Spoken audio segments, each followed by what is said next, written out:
Good morning, ladies and gentlemen, and all between the binary. This is Get Informed with Wajeeh. I am Wajeeh Lion. Thank you so much for tuning in. We got an interesting one for you today. So much going on, but we'll make sure that you stay up to date. Regarding the slogans and regarding t-shirts, I'm happy to announce that I come up with two few slogans that I will use, one on the front of the shirt, one at the back. And after much thinking and strategizing, I think the first slogan would be it's not a culture war, it's a class war. And the second slogan is they fund the division and we pay the price. So the whole idea is to convey that we are at a place in our country where being united is much possible, but we are divided because it benefits the few. As long as that we're divided, billionaires keep making money and the millions are paying the billionaires. So I hope that conveys the idea.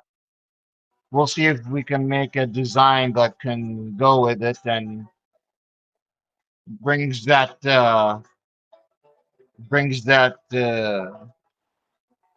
message so it could hit closer to home. Good morning. What is the latest? Good question. We got plenty of latest news. The 100-day standoff, Allied and Iranian negotiation remain locked in a rigid impasse over the final permanence of the proposed 60-day ceasefire extension. Trump has maintained a firm position on his core red line,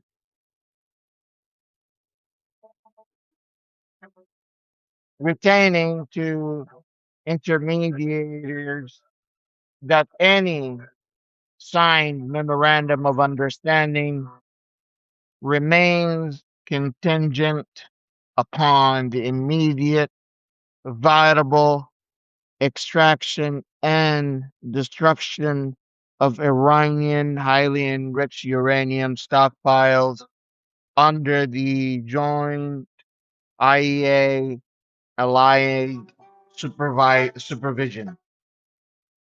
So, in plain terms, Trump is saying that I will not sign any memorandum of understanding unless it includes that Iran will allow us to extract and destroy their highly enriched uranium. This is regarding a ceasefire that no longer exists. This is regarding Pakistan's current trip that they just took to Iran to bring back the ceasefire talks. The ceasefire talks. Nothing else. We're not talking about nuclear deal yet. We're not talking about economic deal. Iran, meanwhile, goes and says, "Okay, Habibi, we flatly reject any physical rollback of our nuclear program prior to any formal legally binding guarantees." And they want the immediate release of $12 billion of Iranian owned assets back to its own government as a way to show, as a way for the United States to show that, they could be trusted. And additionally, they did not say anything about the highly enriched uranium. They only said they would roll back their nuclear program. In fact, the Grand Mufti, no, not the Grand Mufti, the Supreme Leader of Iran, Mushtaba Khamenei, personally and publicly said that Iran highly enriched uranium will not be destroyed or exported to any countries no matter what happens. To me, this signals few things. One, Iran is heading at full speed producing its own nuclear weapon. Two, they finally made their nuclear program the only priority in its government. They view owning a nuclear weapon now as a repellent to any Western attack. I was thinking about it and I was thinking maybe Israel would, the reason we might have not seen Iran conduct a nuclear test and they haven't called it a an earthquake, right? Is because they fear if they make that nuclear test, Israel would immediately attack with a nuclear weapon when Iran is not ready to do a mutual destruction attack. Mutual destruction attack comes from the Cold War, where two countries assure them like each other that they are more and able capable of destroying each other with nuclear weapons, and that alone acts as a deterrent from each country attacking each other. The equation goes is one country has the distinct advantage of being able to attack first, they're more likely to be attacked first, believe it or not. But if you are both capable of showing that you can hit each other, and if I get hit, I have the ability to hit you back with two or three more missiles, then there's something called mutual assured destruction, where both know that if you fire a missile, I am also capable of firing a missile that's supposed to hit you at the same time, making huge damages to your country. Technically, that's how the Cold War ended. The Cold War ended with an agreement between the United States and the USSR at the time to trust but verify by allowing their. That's what they came up with. It was called trust by verify, and it was by allowing U.S. spies to go inside the USSR and spy on the Russian government to make sure that they have withdraw back their nuclear weapons from certain countries. The same thing that the United States would allow the USSR with to send their own spies to the United States and its own allies so they can spy and make sure that the United States is not expanding its nuclear arsenal, making it closer or more dangerous against the Russians in a way where they can have both mutual assured destruction. And that's how the Cold War came to an end.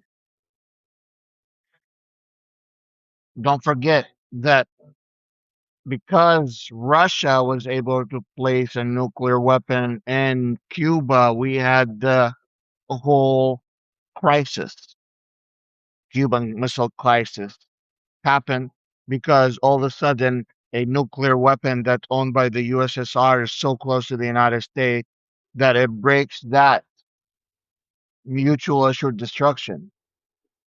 So the whole Cuban crisis happened, and we became so close to a nuclear war. So It's a very delicate balance testing your nuclear weapon when you know Israel is waiting for any sign to take these attacks. But I also know that the Iranians are busting their ass now more than ever to make their nuclear weapons. And they also have the know how. And they were working with the Russians in the last 2 years to acquire some of the designation tools, which is some of the hardest tools to make, or something like that. There was one piece of technology they really needed from the Russians, and I think at the end of the Biden administration, there was a ship heading from Russia supposedly to North Korea, and the United States, the Biden administration has sunk that ship because we believe that it had nuclear technology related to igniting a nuclear bomb on a rocket or something like that, some really serious shit. And we didn't want any news coverage of it, and we didn't want much about it. So we sunk the whole Russian ship. We sunk the whole ship in the middle of the sea, and Russia didn't say anything about it, do anything about it. So the Iranians have been trying to get their hands on this, and they are capable of finishing a nuclear bomb, and it's scary to see all of that coming together. Now, if Iran gets a nuclear weapon, Saudi Arabia is going to need more nuclear weapons. They're going to demand that they have Pakistan move a nuclear bomb inside the kingdom because they're officially under the nuclear umbrella protection of Pakistan at this moment.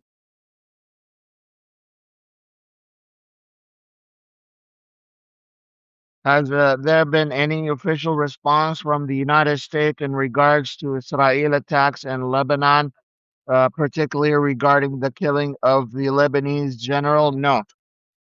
The Israeli government yesterday didn't only make an attack inside Lebanon, they actually attacked the Lebanese military, which has not been conducting any attacks against Israel, and they're 100% separate from the uh, Hezbollah militia. And this type of attack is exactly what is going to change the Lebanese public opinion and turn it against Israel, in my own opinion. Anything happening in Syria? A lot is happening in Syria. The everything is changing quite fast.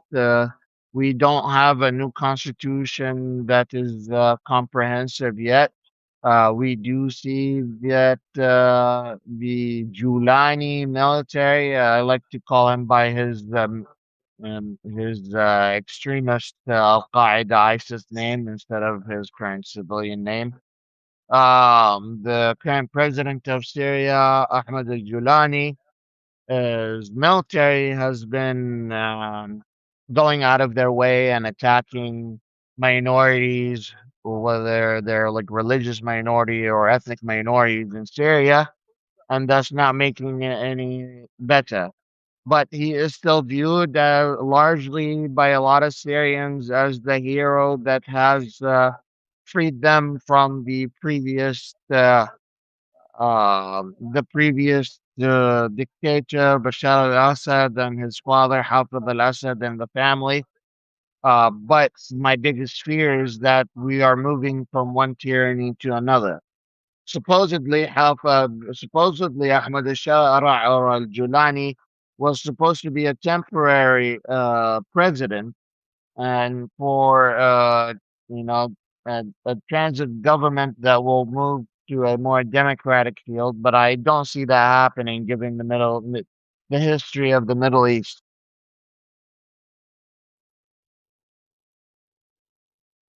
While you're here, please like, subscribe, and share. Destroy that heart bomb at the bottom right and invite your friends and family to join us in our live stream. We are answering your questions about the Middle East and the war best we can.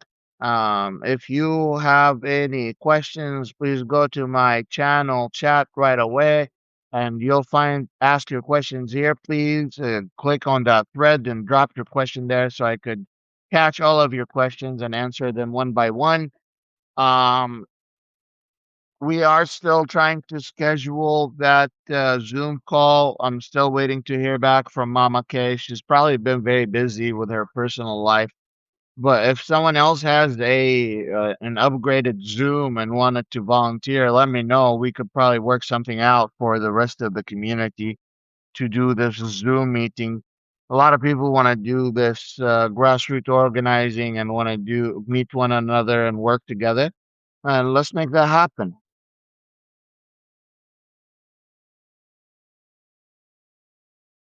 Hello again. Hello. بس طيب الزوار قصدي على بركة الماء حول المساء وسهر الدنيا الصبر صبر الحس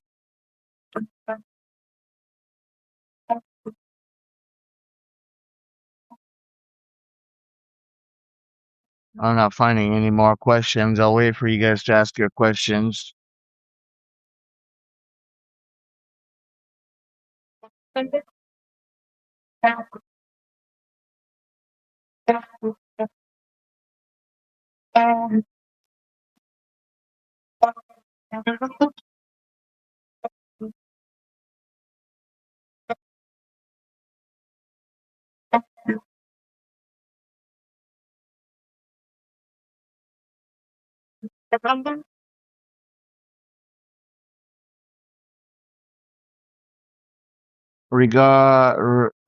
Someone,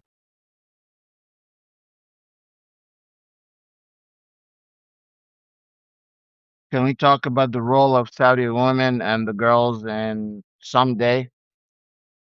Yes, we can talk about. Teresa asked me this yesterday, and I was by the time I ended the space, I didn't see it.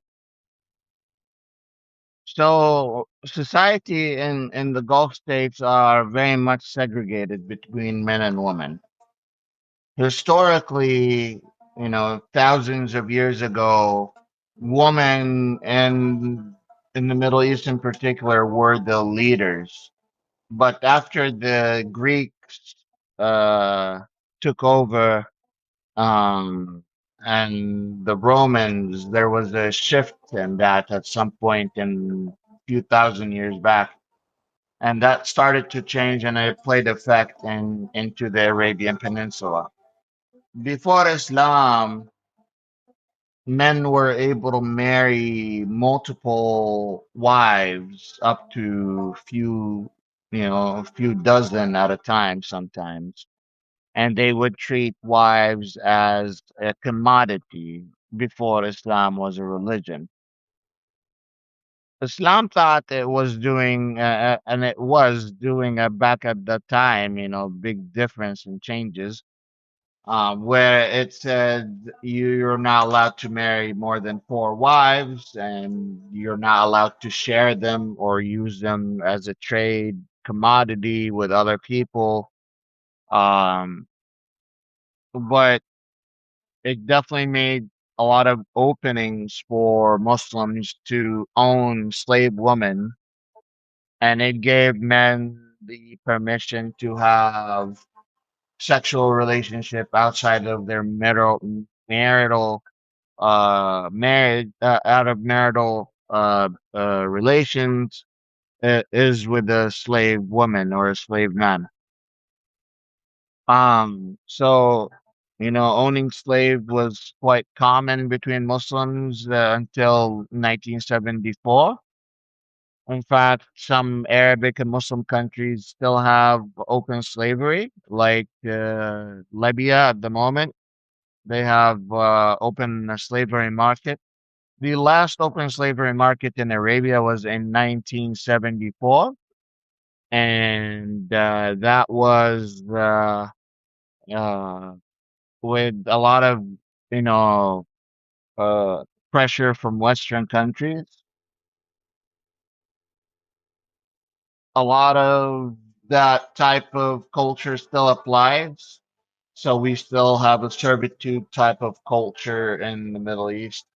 Um, we do have gender roles being played heavily into society and culture, where society is expecting men to be the playing the dominant role and women to play the caring role that we are used to and seeing.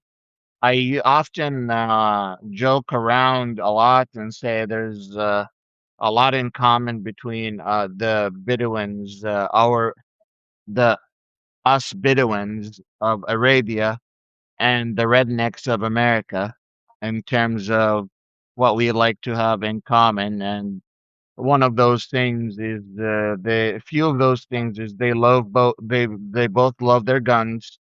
They both love living in the middle of nowhere. They both love their animals, whether they're cows or camels.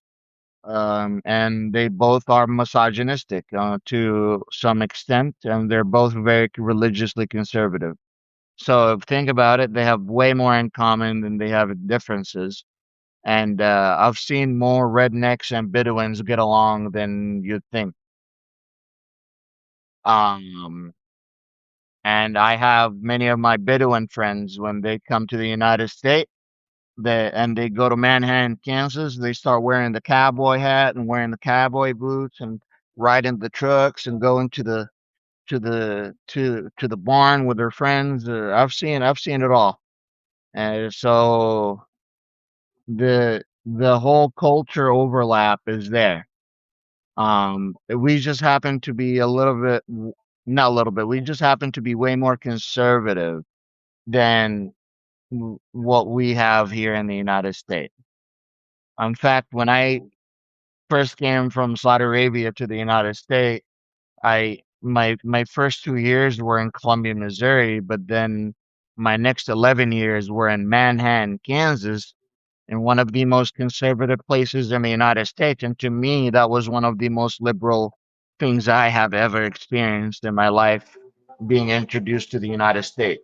So the spectrum is quite wide when you think about it. You coming from Saudi Arabia, you come from very conservative society, but you come to the United States, no matter where you go from Saudi Arabia, it's going to be a liberal place for you.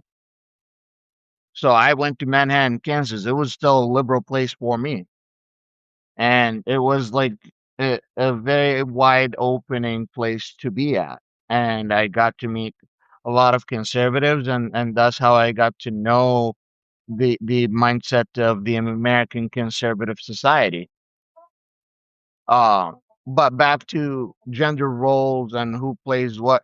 Now, with the life getting expensive and with taxation in Saudi Arabia and with the economy playing a bigger role inside the everyday to day life and capitalism taking a part of the kingdom, we have seen the same gender role effect that has made not the exact same, similar effect that we have seen that played in the West, and in changing gender role aspects. We have seen some of those play in the Middle East, where some women who especially were educated abroad and gotten used to the idea of free thinking and understood the difference between the Confucius ideology of community before individual versus the Socrates ideology of individuality, and then the community comes first.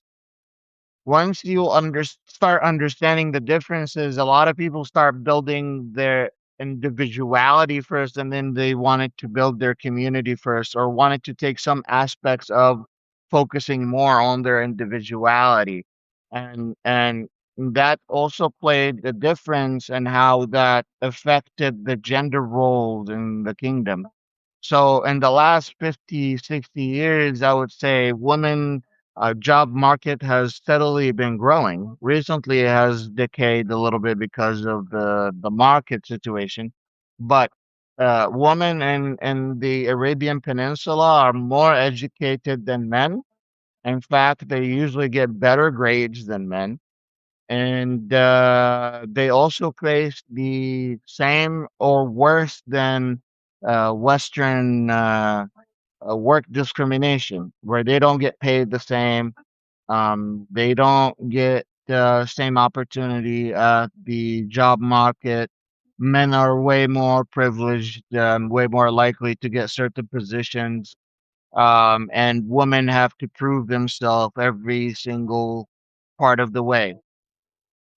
So if you think about it, Saudi Arabia was the last country on the planet that allowed women to drive, allowed women to give them the permission to get a license to drive.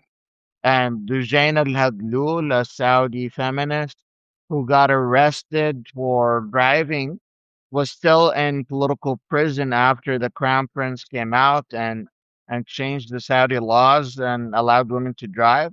She stayed in prison until Joe Biden came into office, and it was part of his uh, gift of becoming president. They let her go as a political prisoner, but she's still banned from leaving the country. And the message that the crown prince is giving here is it doesn't matter what you want when you want it. You only take what you get when I give it to you, and you take whatever you get as how much I give you. So many women who are feminist have been overrun. Many women now are like having much more freedom than they used to have in the kingdom, but with the permission of the royal family, and that can be taken away at any time. So the rules are not constitutional. They're not. They're just decrees from the king that could be taken out of by another decree by another king or another crown prince in the future. There's a lot to think about here, right? A lot going on.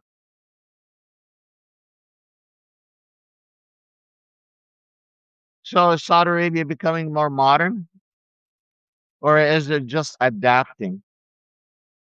I think it's only trying to market itself to the West as it is modernizing. Because if they did want to do anything concrete, they would have changed their constitutional laws. They would have made a difference between a royal decree and a constitution.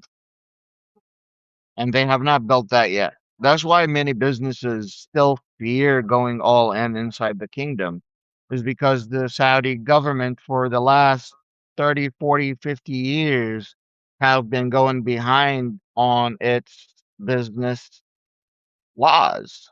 Any business person that wants to go to Saudi Arabia and start their own business is going to face so much difficulties and has to pay so many bribes and have to please so many people that is just not worth the trouble unless you're a billionaire and multimillionaire. Maybe then. And then if the prince was really impressed and wants to steal your shit, you got nothing to do about it.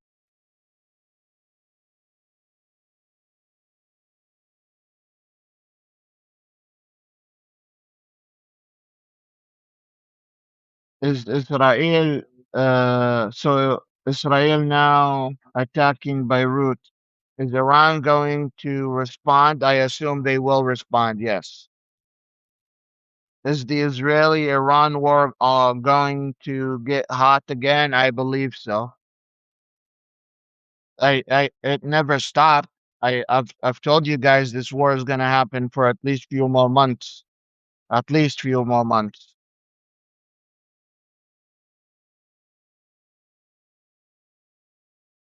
Is the Saudi government going to stay all in with the U.S. as before? No. The Saudi government is actively looking for new security and economic partners, including Italy, the UK, the rest of NATO, Turkey, China, and Russia. They're going from a unilateral security deal to multi-dimensional security alliances because they used to believe that their sole relationship with the United States would be a repellent for any attack from regional countries, including Iran and Israel. And it's just Trump has just dropped the ball 100%, not giving any protection to these Gulf states that paid trillions of dollars into investing into the U.S. economy and purchasing U.S. security systems and training their soldiers at U.S. camps and so on and so forth. You take all that away now, and what you have is that the Saudi government is just looking to elsewhere. Why would they trust you if they invested all this time and money and effort and years into an alliance with the United States, and when push comes to shove, the United States doesn't show up? What's the point of the relationship? What's the point of our alliances? What's the point of all the money I spent? It was really good to know you. I appreciate our time in history and the salt that we have had chat together. I'll see you later. I'll find me someone else.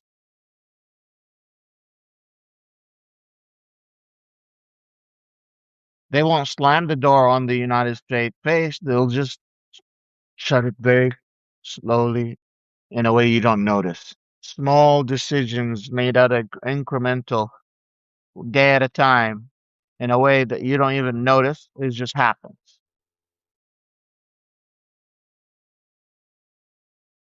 Is the UAE and other Gulf states still seeing an exodus of expats since the war started? Yes.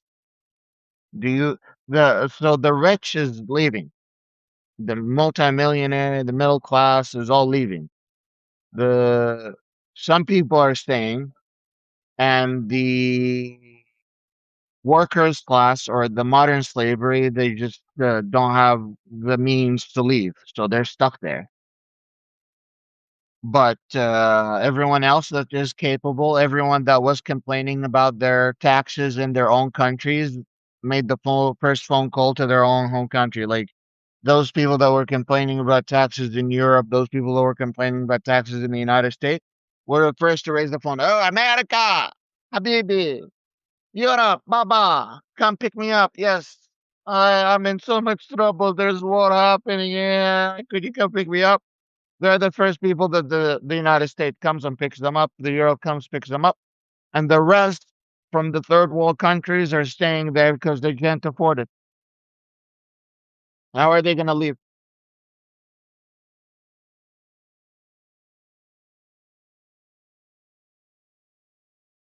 Good question, though. This is more of a statement. Okay.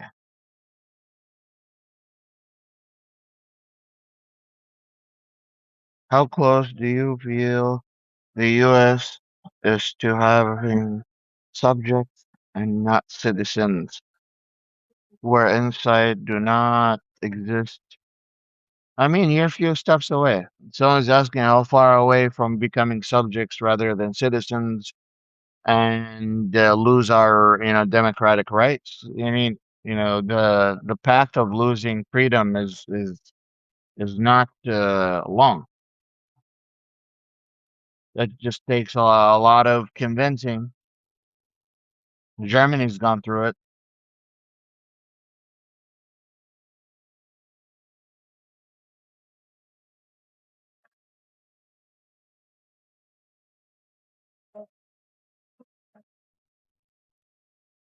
See what kind of quiz? Yeah, y'all click subscribe for me. Click like, comment, join the community.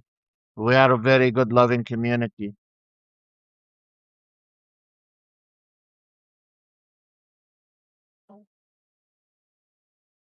If you're watching this on YouTube, you're watching the recording, by the way. Subscribe, comment, click that bell icon so you receive the latest update, and then come to Substack.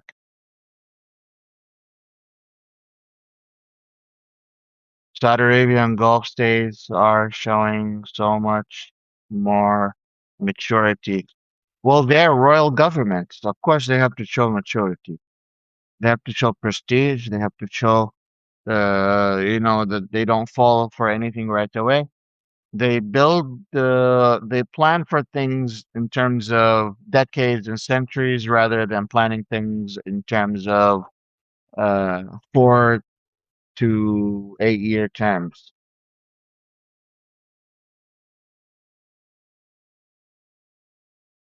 So they build the stuff to last for generations. They build empires. They focus on their own power concentration. And if you threaten any of that, then you don't become an enemy. You don't become a partner. You become an enemy.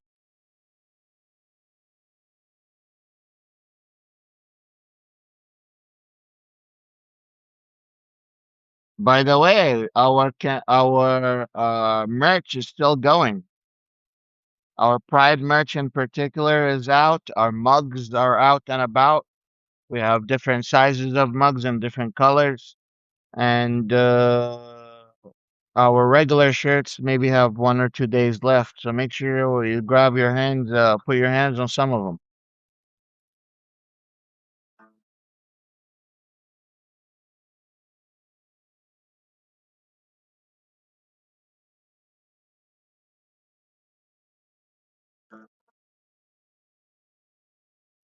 I'm still waiting on any more questions.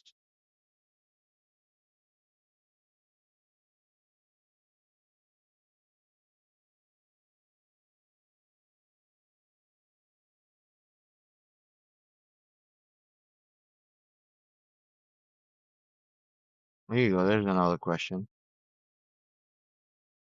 Oh my God. How do you think people feel about getting the US to join the ICT, International Criminal Court, or just that a pipe dream? I mean, the reason the United States doesn't join something like that is because they know, uh, can you, the, they know that the United States does not want. So the interesting thing is that the United States wants third world country and poor countries and other countries to be held accountable by the International Criminal Court. But anytime the world wants to hold the United States accountable for its crime, the United States goes, no, absolutely not. We don't admit our mistake. We don't apologize for our mistake. And we don't pay you back for our mistakes. And the biggest examples of that is them refusing to join the International Criminal Court or take any responsibilities for stuff like Netanyahu or supporting, international criminals. If someone is an international criminal and designated an international criminal and they fit and but they just happen to be in the best interest of the United States, then we'll keep them. We'll keep them as the country, fully knowing that this person is a international criminal. That's very sad.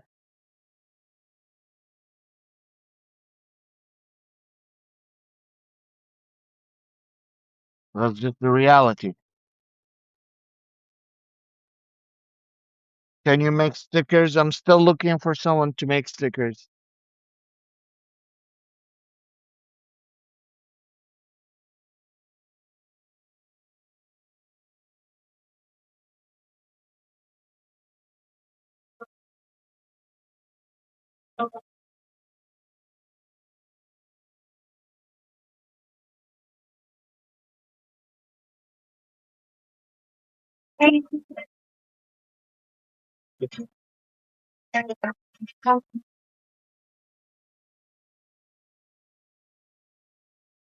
Let's see if there's any other question.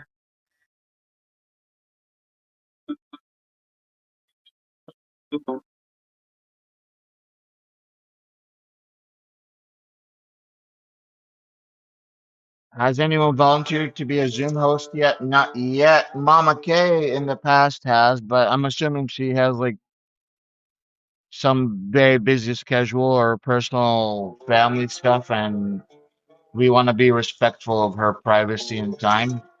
If someone else is interested in volunteering, send me a message in the DM.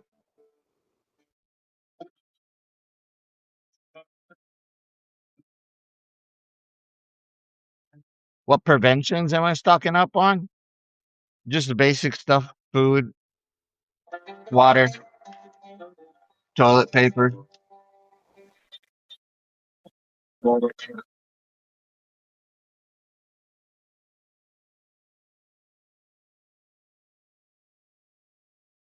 Am I getting excited about football World Cup? Why would I be excited about a World Cup that is being discriminated against with the White House? Why would I be excited about a World Cup that's only making it available for the rich and not for the poor? Why should I be excited about a World Cup that's taking a opportunity away from the rest of the people to bring joy to their family and friends and take advantage of political atmosphere? They took all the joy out of it. What football am I going to enjoy? This is the exact sport that's supposed to bring everyone together, regardless of your income class, regardless of your social class, regardless of your political standing. That is the one sport that just brings everyone together, and they just squeezed it out of all the joy that it has. What the fuck is the cheapest ticket? $7,000. Where are we at? Say I need to take a small loan just to go watch one game. Where are we sitting at? And FIFA, of course, is happy about it because they take 10% of all the sales, whether it's first sale, secondary sale, you're selling in the secondary market or not. Mexico has rules and regulations about secondary market. They can't do that there. So if you want to watch a sport, you want to watch soccer, you want to watch football, go to Mexico.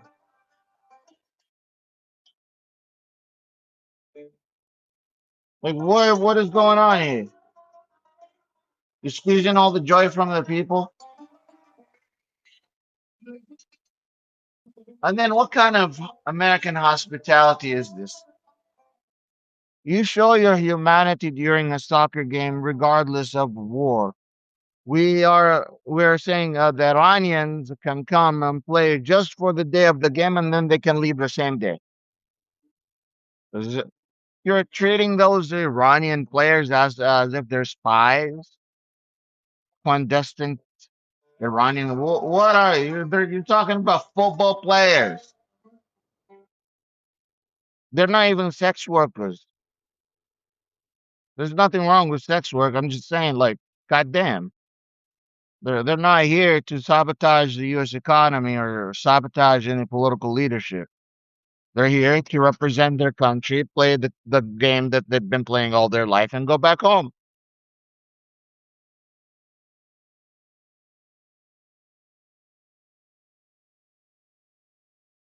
Yeah. So no, I'm not excited about the World Cup.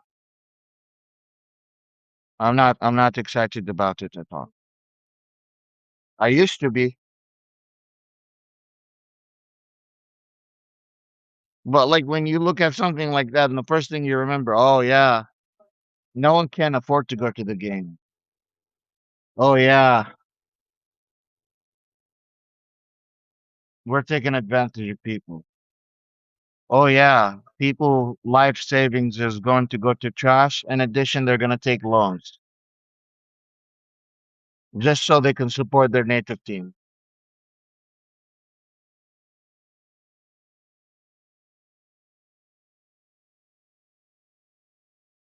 You hear that? Ah, that comes from the heart.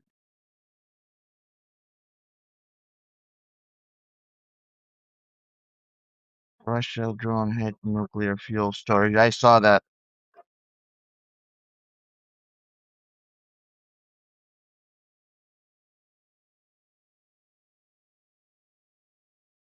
So someone is saying Russia drone hit the nuclear fuel storage facility in Ukraine, and radiation levels remain normal. Limits. He's asking, or they're asking, what constitutes a normal limit. Nuclear radiation is very, very mathematical. It has a decaying equation. I forgot what the equation is, but it decays in centuries, not decades. And when there is no leaks of nuclear radiation, then there's a lot of then you're all good. Radiation, there you usually have to wear like a radiation detector if you're working at the nuclear facility, or even if you're working at a hospital taking x-rays, because that determine whether you have reached poison level or not. So there is a specific medical level for it. I don't know the exact level. And if they do not detect that in the air, then and if it doesn't register as dangerous, then they're all good to go.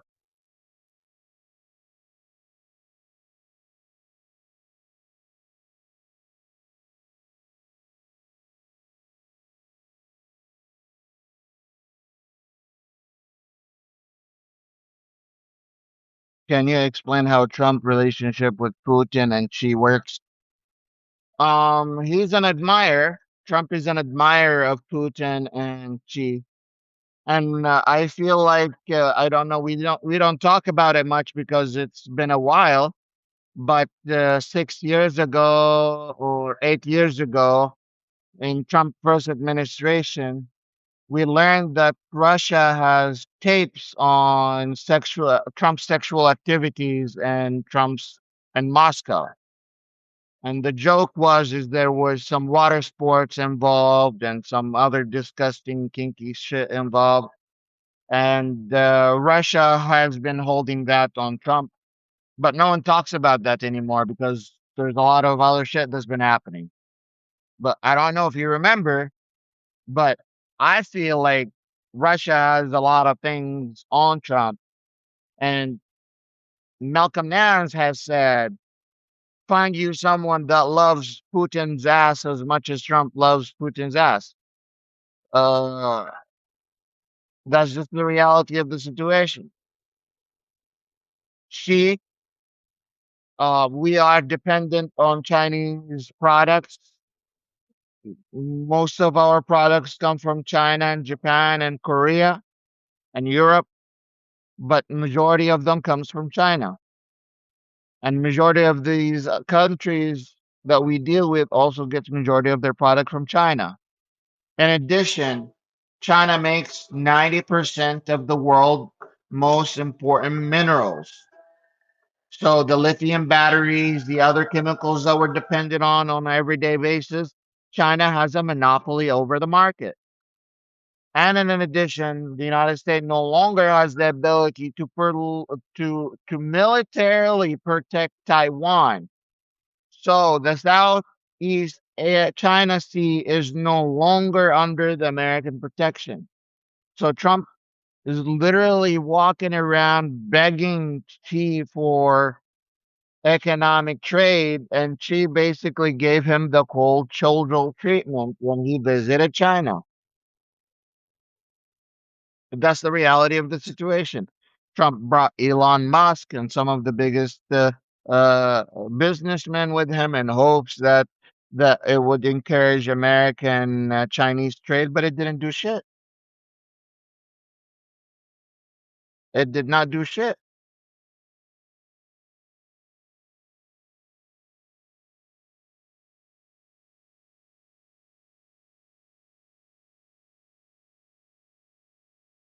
He is also in bed with Bibi, and I think also Bibi has some blackmail over Trump. I don't know what exactly, but the Mossad, and I recently published an article how the Mossad and Israel has been spying on U.S. officials and and U.S. spies and U.S. CIA and the Pentagon. They have planting bugs. They have been planting hacking software. They have been using and monitoring your political leader. And not only that, they have been launching attacks, political and other types of attacks against your political leaders inside the United States. And the United States has done nothing about it. Israel is actively blackmailing U.S. officials. Let me repeat that again. Israel is actively blackmailing the U.S. government. This is not Wajeeh saying it. This is not my personal opinion. This is what the investigation has showed.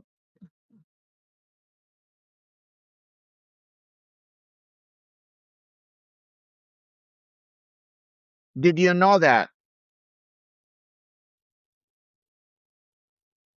So you are paying your representative to be blackmailed, and the U.S. government that's supposed to be getting pissed off about it is going and going, oh yeah, could you slap the other cheek? Oh, backhanded too. You know the you know what's the point of a slap, backhanded slap? A backhanded slap means that I slapped you the first time and you did nothing about it, and I came back and I slapped you the second time backhanded. That's the definition of a backhanded slap, meaning you can't do shit about it, whether it's the first slap or the second slap, bitch.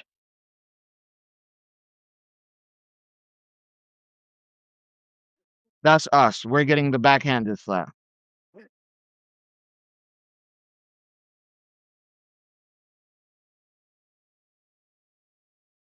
And instead of us getting up and our political leaders saying, oh, nope, this is not it. This is not what we allow in our country. Like, oh, yes, we will defend Israel with our last drop of cent. Where's your sovereignty? Could you at least have sovereignty? Sovereignty, the word sovereignty. United States shake the whole world, but it doesn't know how to put one country in check and balances. A country that is actively taking advantage of the United States.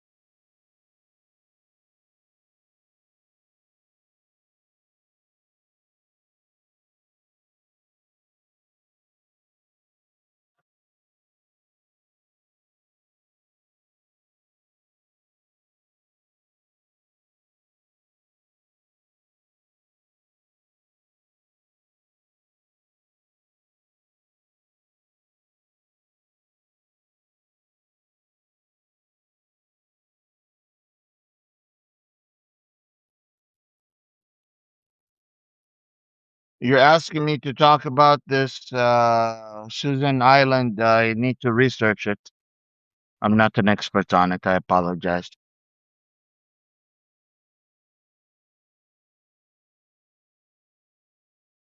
Who's both funding Iran? Oh, China and Xi. Of course, they're both funding Iran. Of course, they're both funding Iran. The United States is a competitor. I just told you when Trump visited China, he was given the cold shoulder. The next exact week, see the difference in treatment between Xi and Putin and Xi and Trump. Oh, Xi took Trump to a garden in his palace, and Trump goes, "You take your best friends here too, or is it just me?" Gay, he's gay as well. He's like, you take your best friends here, or is it just me? Meanwhile, as soon as Putin comes over, the food gets laid out, people gets laid out.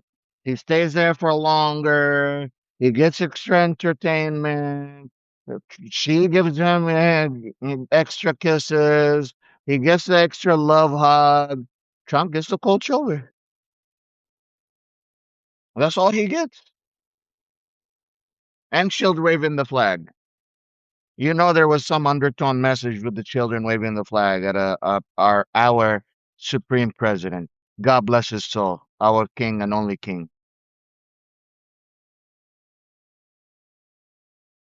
Baba Trump, huh? Tomorrow you will say Baba Trump.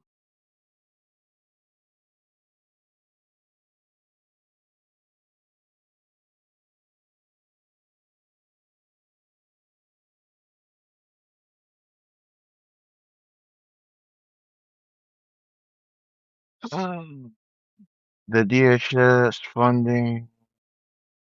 I need to look that up. There's so much going on.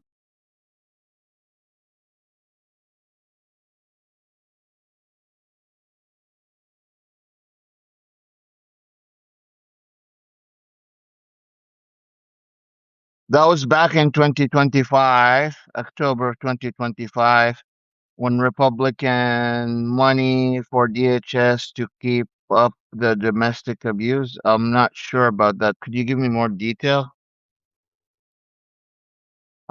It's not ringing any bell.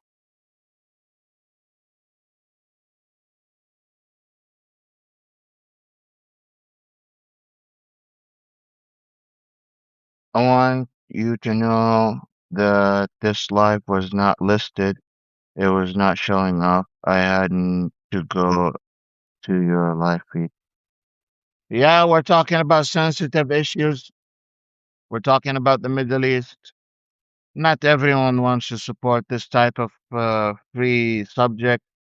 And, this is subject to a lot of criticism. A lot of people are like telling me I'm anti Semitic. It's very funny because I speak on, I've spoken on Israel 24 at least 14 times. I call for peace dialogue between the Arabs and the Israelis. I am against any Jewish brutality. I'm against anti-Semitism. In fact, for the longest time, I wouldn't say I'm against the Zionist ideology. But if you are ever saying the truth, even if you're Israeli Zionist, even if you're an Israeli Zionist, you'll be blacklisted. Even if you're an Israeli Zionist, you'll be blacklisted. If you speak against Trump, if you speak against Netanyahu, if you speak against the brutality against the people in Gaza, if you speak against the brutality against the people in Lebanon, if you speak against the flotilla human chain that was going to Gaza, if you speak for any of those people, if you speak for any of them, you'll be blacklisted. I personally know Israelis who have been blacklisted. What's going on? What happened to freedom of speech? Is it only when it suits you? You have freedom of speech, and when it doesn't fit your narrative, you want to take it away? The world can see actively that there are human rights violations. The International Criminal Court, the actual voice on these issues, right? The actual authority on humanity and crime has come up and spoken about it. The same court that came out and prosecuted Nazis said this is not okay.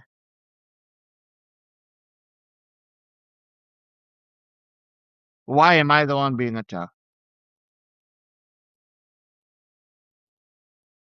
I literally been invited to go visit Israel and I didn't. But like, you think Israelis would invite me for being anti-Semitic? In fact, I did my DNA. I came out to what 6 or 8% Ashkenazi Jew. Ashkenazi Jew, not the Ashkenazi Jew. I don't know how, but it's in the DNA. We're just speaking truth to power. And you're gonna upset people speaking truth to power. You're always gonna upset people speaking truth to power. But I already saw death. I already have a death penalty. I already have a country that wanted to kidnap me from the United States. I understand what it means to risk everything for the truth. So at this point, what are you gonna do? Take my life away? I already have people trying to do that. Good for you. That's the reality of the situation. People want to stay in power. They want to make money out of wars, and they want to keep the rich getting richer and the poor getting poorer. That's the equation. You keep the war. You keep the people that produce the military weapons going, and anyone that comes up, you just shut them up. You know, the price of a human life with a hitman in the United States is only $5,000 or less. That's the price of a human life in the United States. Less than $5,000.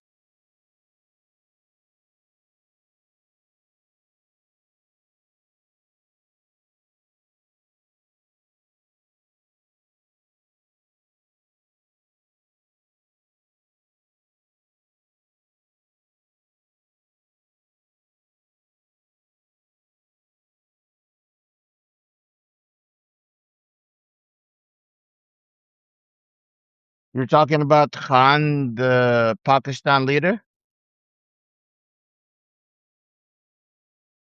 HRC wrote about it today. Senate Republicans voted for $79 billion more ICE funding. ICE funding, you got a whole bunch of other shit going on.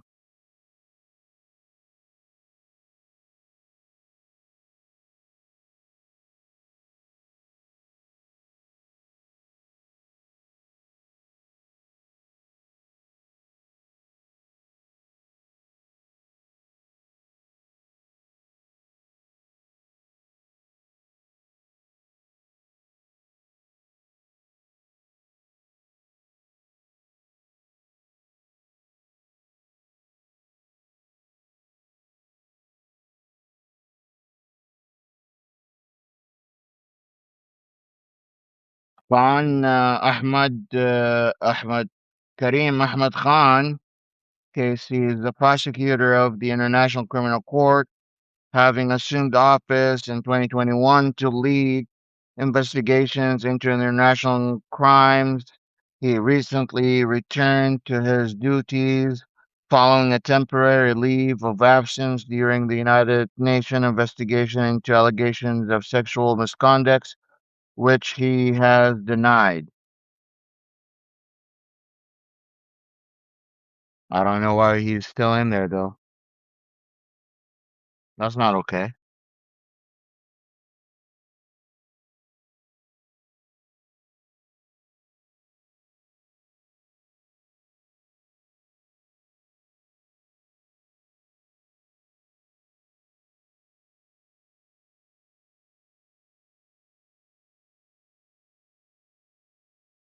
When I went to university here, did I feel that Middle East teachings were sufficient? Depending on the teacher. Um, Now I'm seeing the universities hiring more Middle Eastern professors. Kansas State University, for I think 1 year, had a Stanford professor that was coming to us. He was Iranian. He gave Islamic history, and he treated all the students as if they were in Stanford, and it was magical. By the way, I only have 3% of my phone left. I will try to finish soon. But yes, the when they hire specialists from the countries they come from, they do better job. But if they're not from there, I feel like they're not doing as good. Anyways, my phone is 1% now. Thank you so much for tuning in. I appreciate everyone coming next time.